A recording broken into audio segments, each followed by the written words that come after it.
Hello guys, welcome back to my YouTube channel. तो कैसे हैं आप सब लोग? आई होप आप सब अच्छे होंगे। तो दोस्तों, लास्ट वीडियो में मैंने आपको बताया था बुलंद दरवाज़ा और फतेहपुर सीकरी के किले के बारे में। इस वीडियो में हम बात करने जा रहे हैं अकबर के शाही परिवार के महलों के बारे में। तो आज हम आपको लेकर चल रहे हैं उत्तर प्रदेश के आगरा ज़िले में स्थित विश्व प्रसिद्ध ऐतिहासिक नगर फतेहपुर सीकरी की सैर पर। यह नगर मुग़ल सम्राट द्वारा 16वीं शताब्दी में बसाया गया था। वर्ष 1571 में अकबर ने इसे अपनी राजधानी बनाया था। आज यह अपनी शानदार वास्तुकला, धार्मिक संहिता और सांस्कृतिक विरासत के कारण जाना जाता है और ये यूनेस्को विश्व धरोहर स्थल के रूप में प्रसिद्ध है। तो दोस्तों, यहाँ की एंट्री फ़ीस है 50 रुपये। तो सबसे ज़्यादा ये फेमस है वो है जोधाबाई के कारण। इस वीडियो के माध्यम से आपको जानने को मिलेगा जोधाबाई के महल के बारे में, उनकी किचन के बारे में, रुकैया बेगम, सलीमा बेगम के महल के बारे में, साथ ही पंच महल और अकबर के शाही महल और साथ ही साथ दीवाने आम के बारे में जानने को। तो आइए दोस्तों, हम अपनी यात्रा यहाँ से शुरू करते हैं। तो सबसे पहले जो हमारी यात्रा है वो शुरू होती है जोधाबाई महल से। ये महल फतेहपुर सीकरी का सबसे बड़ा महल माना जाता है। कहा जाता है कि यह महल अकबर की राजपूत महारानी हरकाबाई, जिन्हें सामान्यतः जोधाबाई कहा जाता था, के लिए बनवाया गया था। इस महल की सबसे बड़ी विशेषता इसकी राजपूत और मुग़ल वास्तुकला का सुंदर संगम है। लाल बलुआ पत्थर से निर्मित इस महल में हिंदू मंदिर जैसी नक्काशी, कमल के फूल की आकृति, झरोखे और सुंदर आंगन देखने को मिलता है। तो दोस्तों, जैसे ही हम यहाँ एंट्री करेंगे तो सबसे पहले हमें यहाँ एक पेड़ दिखा, जहाँ ये पहले तुलसी का पौधा हुआ करता था और वह आज तुलसी का पौधा ना होकर यहाँ कोई और पौधा लगाया गया है। और उसके सामने आपको मंदिर देखने को मिल जाएगा। आमने सामने आपको दो महल देखने को मिलेंगे, जिनमें से एक समर पैलेस और एक विंटर पैलेस, यानी एक गर्मियों का और एक सर्दियों का महल जोधाबाई के लिए था। और आपको सारे कमरे इस तरह से बने हुए दिख जाएंगे और कमरों में बहुत ही विशेष व्यवस्था की गई है, जिससे कि हवा आ सके, धूप, ताप, ये सारी चीज़ें ध्यान में रख के बनाई गई थी दोस्तों। ऊपर जाने के रास्ते भी आपको यहाँ देखने को मिल जाएंगे। तो जोधाबाई के महल के अतिरिक्त इसमें जो कि कमरे हैं वो उनकी दासियों और किन्नरों के लिए बनाए गए थे। जी हाँ दोस्तों, किन्नरों का यहाँ पे इसीलिए जिक्र हुआ है क्योंकि पहले किसी भी आदमी का आना अलाउड नहीं था। पहले जो सेवा किया करते थे या फिर रानियों के काम किया करते थे, तो किन्नरों को भी दासियाँ बना के रखा जाता था। तो आज यहाँ जोधाबाई के मतलब समर और विंटर पैलेस में सबसे पहले हमने यहाँ पे जो देखा था महल उनका, एक में यहाँ बेबी के लिए मतलब बेबी सुविधा प्रोवाइड की हुई है यहाँ पे गवर्नमेंट ने। उसके सामने आपको काफ़ी चीज़ें ऐसी देखने को मिल जाएंगी जो कि आप अपने आप को अपने इतिहास से कनेक्ट कर पाएंगे।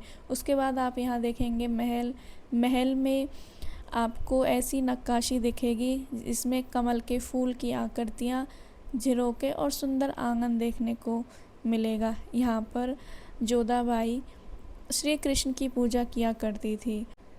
कहीं कहीं ये भी सुनने को मिलता है कि जोधाबाई का महल उनके पिता ने उन्हें बनवा कर दिया था। उसके बाद आप जोधाबाई का दूसरा महल भी देख सकते हैं जो कि आमने सामने है। उसके बाद यहाँ पर आपको रूम्स भी दिख जाएंगे जो मैं आपको ऑलरेडी बता चुकी हूँ कि वो दासियों के लिए थे। और इसमें आने का सिर्फ एक ही गेट है जहाँ से हमने आपको एंट्री दिखाई थी।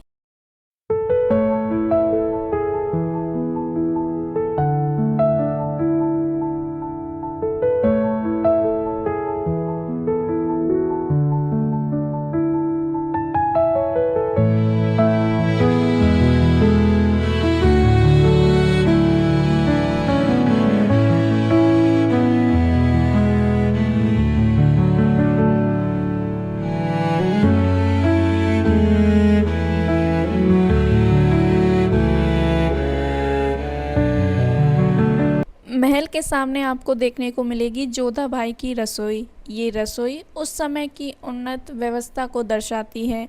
यहाँ बड़े बड़े चूल्हे, अनाज रखने के स्थान और भोजन तैयार करने के अलग अलग हिस्से बनाए गए थे। ऐसा माना जाता है यहाँ राजपूत खाना और शुद्ध शाकाहारी खाना तैयार किया जाता था, क्योंकि जोधाबाई शुद्ध शाकाहारी परिवार से बिलोंग करती थी। रसोई की बनावट इस प्रकार की गई है कि धुआं आसानी से बाहर निकल सके और अंदर पर्याप्त हवा का प्रवाह बना रहे। यह स्थान उस समय की शाही जीवन शैली को और भोजन की संस्कृति की एक झलक प्रस्तुत करता है।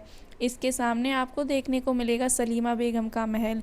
क्योंकि सलीमा बेगम को पेंटिंग्स काफ़ी पसंद थी, तो उनका महल सुंदर और शांत वातावरण के लिए प्रसिद्ध है।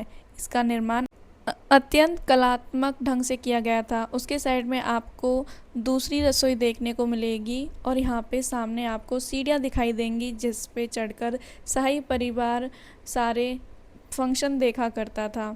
तो उसके बाद जैसे ही हम अंदर जाएंगे तो यहाँ पे आपको बहुत सारी चीज़ें देखने को मिलेंगी। आइए चलते हैं दोस्तों अंदर।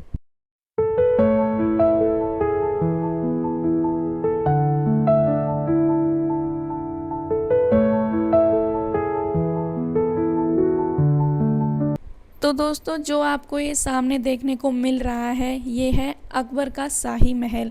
यहाँ पे भी विंटर और समर दोनों उनके बेडरूम बनाए गए हैं। ऊपर का जो बेडरूम था वो विंटर्स के लिए था और नीचे का जो बेडरूम था वो समर्स के लिए था। साथ ही साथ दीवाने खास और ख्वाबगह इसको हम बोलते हैं, क्योंकि उनका यहाँ शाही निवास था। यहीं से सम्राट अपने निजी और कार्य को किया करते थे। महल का निर्माण इस प्रकार किया गया है कि यह शाही गरिमा और सुरक्षा दोनों के लिए बना। महल के कमरों में सुंदर नक्काशी, विशाल स्तंभ और आकर्षण मेहराबें आज भी मुगल कला को दिखाते हैं। तो दोस्तों आप अब सोच रहे होंगे कि जो हम वीडियोस में देख रहे हैं ये काफ़ी नीचे और छोटे छोटे यहाँ पर हमें स्तंभ देखने को मिल रहे हैं, तो ये पहले वास्तुकला के हिसाब से ही बनाए जाते थे। तो आइए अब मैं आपको दिखाती हूँ अकबर का बेडरूम। तो ये बेड जो हमने इतना ऊंचा देखा है, ये अकबर का बेड है। यहाँ पे सोने के लिए उनके लिए सीढ़ियाँ लगाई जाती थी। वो सीढ़ियों के माध्यम से बेड पर चढ़ते थे। ये इतना ऊंचा बेड इसीलिए बनाया गया था कि कल को अगर उन पे कोई आक्रमण भी करे तो वो बच जाए। ये काफ़ी सुरक्षा को देखकर उनका बेड बनाया हुआ था। यह उनका भोजन कक्ष है, जहाँ पर भोजन रखा जाता था और बीच में रानियों के साथ खुद वह भोजन किया करते थे। उसके बाद आपको यहाँ एक टब देखने को मिलेगा, जिसमें विशेष प्रकार के परफ्यूम डाले जाते थे, जिससे पूरा महल सुगंधित रहे। उसके बाद अकबर महल के सामने आपको देखने को मिलेगा अनूप तालाब। यह चौकोर जलाशय फतेहपुर सीकरी का अत्यंत प्रसिद्ध स्थल है। तालाब के बीच में बना चबूतरा चारों ओर बने पुलों से जुड़ा हुआ है। माना जाता है कि यहीं पर सम्राट अकबर के दरबार के प्रसिद्ध गायक तानसेन अपनी मधुर प्रस्तुतियाँ देते थे। संगीत, कविता, संस्कृत कार्यक्रम और विद्वानों की सभा भी यहाँ होती थी। जल के बीच बना यह मंच ध्वनि को और भी मधुर बना देता था।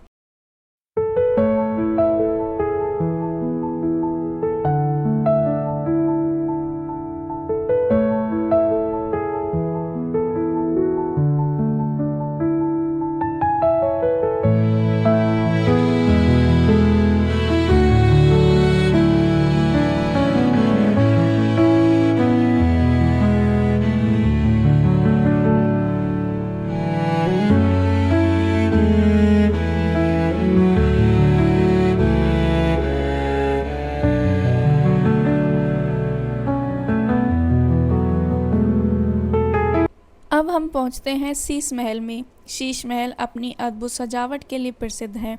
इसकी दीवारों और छतों पर छोटे छोटे चमत्कार शीशों का प्रयोग किया गया था। जब दीपक या मोमबत्ती की रोशनी इन शीशों पर पड़ती थी तो पूरा कक्ष तारों की तरह चमक उठता था। यह महल मुगल शिल्प कला और सौंदर्य बोध का शानदार उदाहरण है। ये महल उनकी मुसलमान बेगम रुकैया बेगम का महल था। उसके बाद आपको देखने को मिलेगा पंच महल। अब हम आते हैं पंचमहल की ओर। यह 5 मंजिला इमारत फतेहपुर सीकरी की सबसे आकर्षक इमारत है। इसकी प्रत्येक मंजिल ऊपर जाते जाते आकार में छोटी होती जाती है। पूरे महल में अनेक सुंदर स्तंभ हैं जिन पर उत्कृष्ट नक्काशीदारी है। कहा जाता है यह शाही परिवार की महिलाएं ठंडी हवा का आनंद लेने के लिए, विश्राम करने के लिए जाती थी, आसपास सुंदर दृश्य को देखने के लिए जाती थी। साथ साथ यहाँ पर शाही परिवार भी ठंडी हवा का आनंद लेने जाता था और उनकी मुसलमान बेगम रुकैया बेगम यहाँ ईद का चाँद देखा करती थी, तो जोधाबाई बेगम यहाँ पर करवा चौथ का व्रत खोलने के लिए चाँद देखने जाती थी। उसके बाद आप देखेंगे दीवाने आम। अब हम बात करते हैं दीवाने आम के बारे में। यह वह स्थान है जहाँ सम्राट अकबर आम जनता से मिलते थे। यहीं पर जनता अपनी समस्याएं और शिकायत लेकर आती थी तथा सम्राट स्वयं उनकी बातें सुनकर न्याय प्रदान करते थे। दीवाने आम मुगल शासन की न्याय व्यवस्था और प्रशासनिक प्रणाली का महत्वपूर्ण केंद्र है। ये मंजिल आपको सामने से देखने को 2 मंजिल लगती है, लेकिन ये एक ही मंजिल इमारत है। यहाँ बीच में सम्राट अकबर बैठा करते थे और उनके 9 रत्न इन 9 खिड़कियों पर खड़े हुआ करते थे और उनको सुना करते थे।